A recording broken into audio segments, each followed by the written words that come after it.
So welcome one all to another exciting edition of Teal Lane. This of course is the part of the show where we get to reminisce on some wonderful memories across the past 5 years of the Teal Report podcast.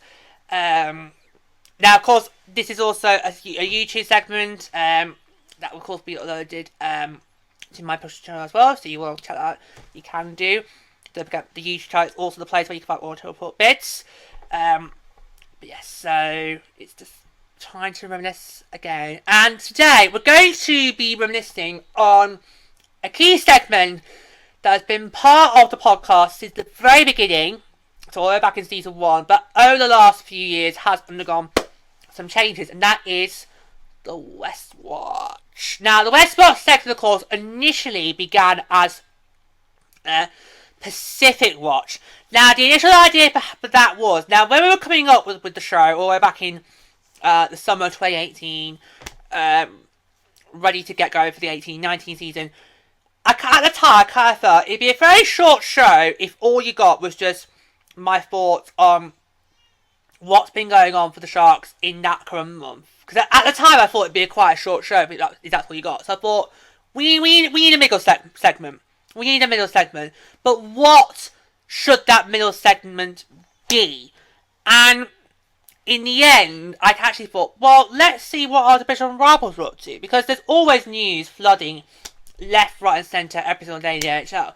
So I thought, what if our division rivals have got some interesting things to newsworthy, and do something on that? It shows we're keeping an eye on what's going on in our division. So that is what how it went. So for the first 3 seasons, it was, okay, we will stick to the division, we'll pick one, we'll find what's been going on in the news that month, pick one item from one of our division rivals, and run that segment. And that was brilliant, and it worked well for the first 3 seasons. Now, of course, in season 3, given obviously how in season 3 was happening during the 2021 season. Of course, in that season, we were under very different circumstances. For example, obviously, we had a shortened season from 72 to... from 82, sorry! Oh my god! So from 82 games, from 82 games down to 56. And of course, in a geographical realignment, you only played teams in your divisions until we got to the playoffs. So, of course, that meant the Pacific Watch division wasn't running that year, but we still called it the Pacific Watch because the idea probably was the following season will go back to normal. So we called it the West Pacific Watch in honor of the fact that the Sharks were in the West Division. And of course, in that year, we also had to include segments from the Minnesota Wild, St. Louis Blues, and Colorado Avalanche, because those were our 3 fellow West Division opponents, alongside Vegas, Anaheim, LA, and of course at the time Arizona, because Seattle hadn't entered the league yet, so we still had Arizona as a division rival. But actually, this is where the change happened. Because during season 3, where we were doing it as the West Pacific Watch, it got me thinking, well, maybe this should really expand to the Western Conference as a whole. Because it can be at times difficult to find something news for our division rivals. It has been tricky at some times. It's not an easy segment to prep for, but we always manage it.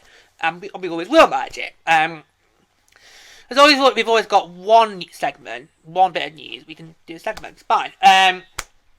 So it was during the season 3 it got me thinking, well, maybe, given the circumstances we're in that season, maybe from season 4, it should have been expanded to the WestWatch.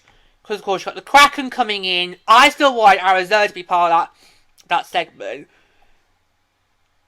So it kind of made... And, of course, the Western Conference is the best conference to be in. Okay? No offense to Eastern Conference, but the Western Conference is the conference you want to be in if you are a new person to the NHL and you're trying to pick a team. Pick a Western Conference team because you are going to have... Because you just have the most excitement edge of your seat hockey. It's always exciting. So yeah, so at the end of season 3, we decided that from season 4, we were going to change that segment.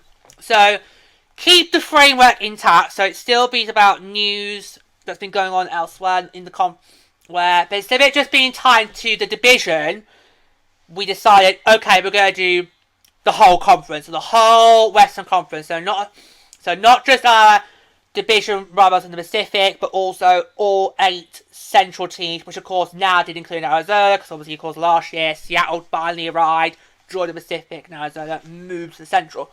And literally, I just felt when we were recording season 4, I just felt, why did we not do that from the very beginning?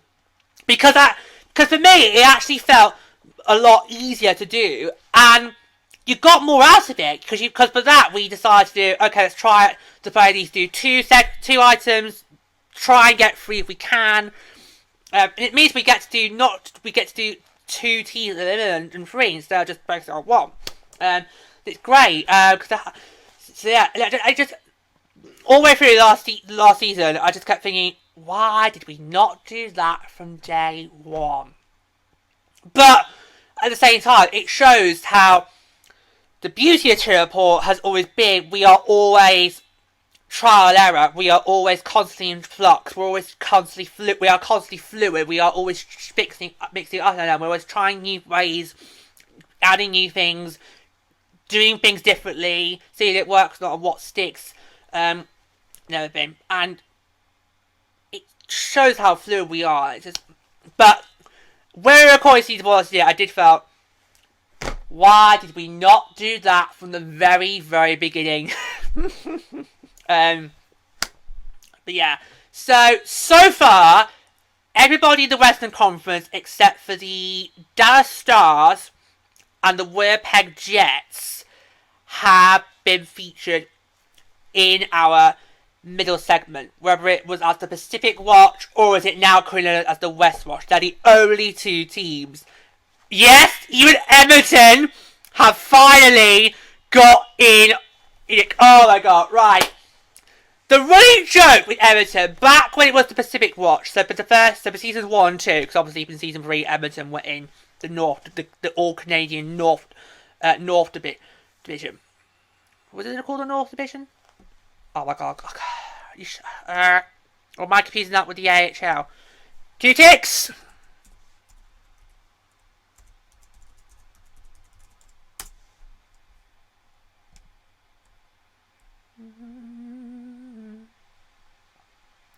Let's see. I mean, it really should have been called the Canadian Division, really, because it was all the Canadian teams. Yes, it was! It was the North Division. So that 2020-21 season, you had the West Division, which was our division, the Central Division. So the Central was the only one of the 4 divisions that we know that we come across to do that stay. However, that was a mixture of teams from the Atlantic, Central, and Metropolitan. The North Division, so that was all 7 Canadian teams, and then you have the East Division. That was the 2020-21. So because Everton were in the North Division, they went into season 3. But for the first 2 seasons, it was just like a running joke because we just couldn't feature the Edmonton Oilers because they just didn't give us anything newsworthy, and it was a running joke. It was a running joke. That even did carry on into season 4 last year when it was still because with Everton, all you hear out of Everton in terms of new is either Colin McDavid or Leon Draisaitl, the king and queen of Everton Oilers, as I call them. I'll let you work out who's who. But of course in season 1 we did not do a Pacific Watch for the finale. We established that in our first season we'll do the middle section for each episode apart from the finale, because by the time we get to the finale everyone's ready for playoffs, so there's no point doing that. We didn't that. So we weren't going to do, so we didn't want season 1. Then in season 2, Everton didn't get opportunity because unfortunately we got disrupted by the COVID situation, and then we had to finish a lot earlier than planned. It was only by 1 episode, but still.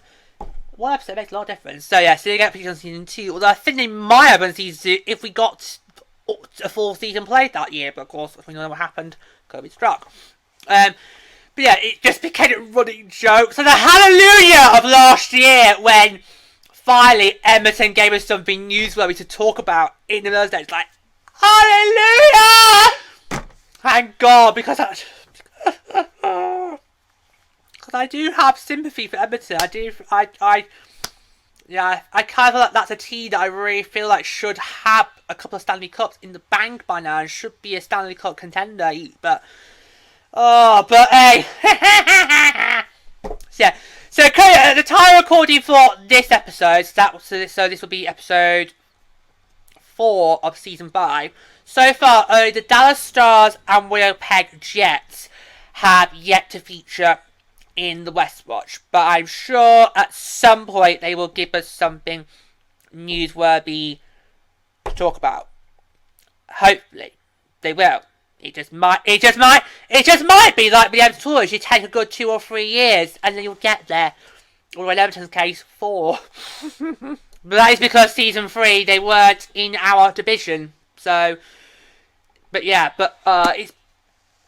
it's a real fun segment to do because it's an opportunity for me to take a look at see what's been going on, within our division, and then obviously as it's now in its current form now as the conference as a whole. And it's just so amazing. Just keep an eye on what's going on with other teams. See if they've got anything newsworthy.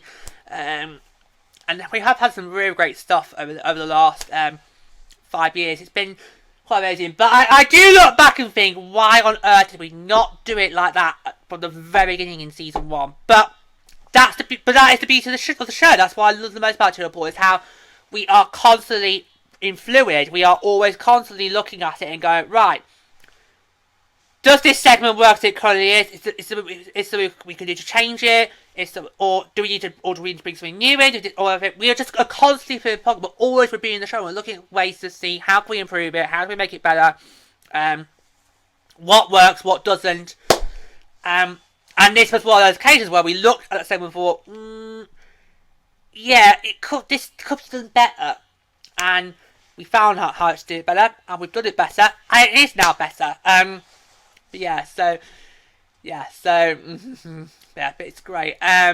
Because honestly, I think Teal Report would have been, the episodes you would have got would have been a lot shorter had we not had a middle segment. Even if the WestWatch wasn't included, so you still have to look back to the corner, I still think it would still be too short. So this really helps to give some meat to the show, and also it's an opportunity to take a breather. Take a breather, go and have a look and see what some of your rivals in the conference are getting up to, and see if they got anything newsworthy, and give your opinion on it. Give your opinion on that new segment, and give an unbiased thought, because I think a lot of people, because obviously they're expected teams, they will of course will look and think, well, yeah, but that's a little biased, because obviously you support that team. So for me, it's not just to go, well, okay, I can look at what I was doing and go, okay, I can give an unbiased, honest opinion on that, because they're not my team. But yeah, it's interesting. It's been a lot of fun, and like I said, they have provided us the 13 of our 15 conference rivals they've so far to be featured have given us some really, really great news articles over the years. They've given us some really good, juicy segments to get in, and some of them have been quite hilarious as well. But yeah, and I'm just gonna keep that, and that's just brilliant. I thought the West with this middle section we have now got it sorted. It's now done. It's like the look back. We've worked out a way to do it, and we're now sticking to it. So WestWatch, it's always going to now be about looking at the Western Conference as a whole rather than just limiting it to our division. And I think it gives me an opportunity more, particularly on those months where, there's not much going on, it might be a slow month. It makes it easier to look at it conference-wide rather than division-wide. And it just helps so much better. And it also means now, doing it with the with the whole conference, it does now mean that we get to have more segments. Rather than just having one segment for each show, we get to have at least two teams at the minimum. See if we get 3 in. It just works. It really does work brilliantly, and I'm just now pleased with the result of it and how we've now made it work. And I just feel, yeah, it is one of those where I think, why do we not do it that way at the very, very beginning? Would that mean we would have maybe had different teams get featured in it in previous seasons? I don't know, but the WestWatch